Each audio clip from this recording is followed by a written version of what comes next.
Welcome to the Daily Disappointment. I'm your host, and if you're tuning in expecting good news or national pride, you've clearly mistaken me for a government PR representative. We're not mad, we're just, well, you know the drill. Let's get into the wreckage of the last 24 hours.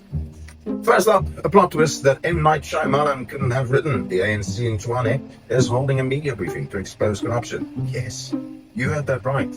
The party that practically patented the concept is now pointing fingers at Tenderful. Honestly, it's like a shark hosting a seminar on the dangers of sharp teeth. They're promising detailed evidence of officials behaving badly. It's a bit like a pyromaniac calling the fire department because they found a stray match. Is it justice, or is it just the election season smell in the air? Suddenly, councillors we haven't seen since the Zuma era are popping up for photo ops, clutching brooms like they know how to use them.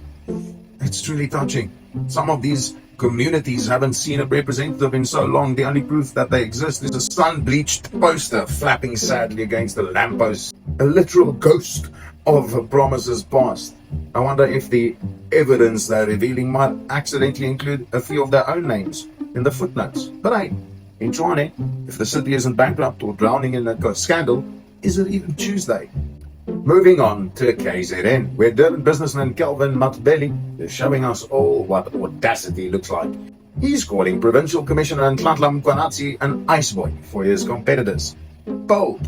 Mkhwanazi has spent the last year blowing the whistle on high-level corruption, and now he's being accused of orchestrating hits by a security company owner caught in a raid. Matbeli claims he has receipts, but so far, we've only seen a social media meltdown and a collection of firearms that the police say shouldn't have been where they were. Mkhwanazi is responding with the calm, legal precision of a man who actually knows how the law works. While Matbeli posts hashtags, the commissioner is preparing a lawsuit for malicious and baseless smears. It's almost comical when the police actually start doing their jobs and poking around the untouchables. Those untouchables suddenly become the victims of a malicious campaign. We've seen this script somewhere before. It's boring, it's loud, and it's mostly just embarrassing. Now let's talk about the 2026 sauna debate. South Africa's most expensive Comedy Central roast. The president is out here selling us a growing economy and improved credit ratings. Meanwhile, the rest of us are still looking for those mythical lower interest rates in our empty bank accounts. It's a bold move to brag about low inflation while we're all deciding which kidney to sell just to afford a block of cheese.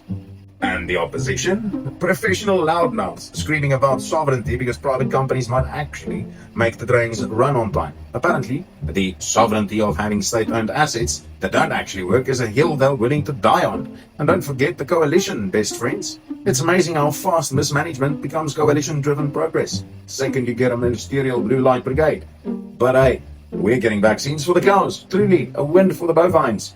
Now, if only someone could find a cure for the systematic neglect of the humans living here, we'd really be winning.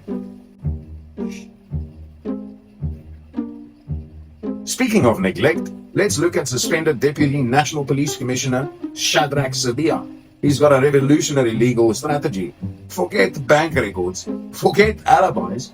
According to his testimony at the Madlanga Commission, his primary piece of evidence is his face. I don't look like a person who deals with drugs, he said. We've reached the vibes-based defense, folks. If you don't have a specific aesthetic, maybe a neon tracksuit, the law simply cannot touch you. It's a shame the commission is looking for proof of bribes and those infamous 20 Impalas. Sibiya says he's never even touched drugs. He's also worried the investigation is getting nowhere. We feel you, Shadrack. South Africans have been watching commissions get nowhere since the dawn of democracy in this country. Finally, in Hyde Park, the Mugabe boys are turning the neighborhood into the Wild West. A gardener was shot at their mansion, and the residents were about as helpful to the police as a chocolate teapot. Gunshots are now a frequent feature of the area. Chilling indifference is the new old money pie, I guess. That's it for today. Did anyone actually find those Impalas?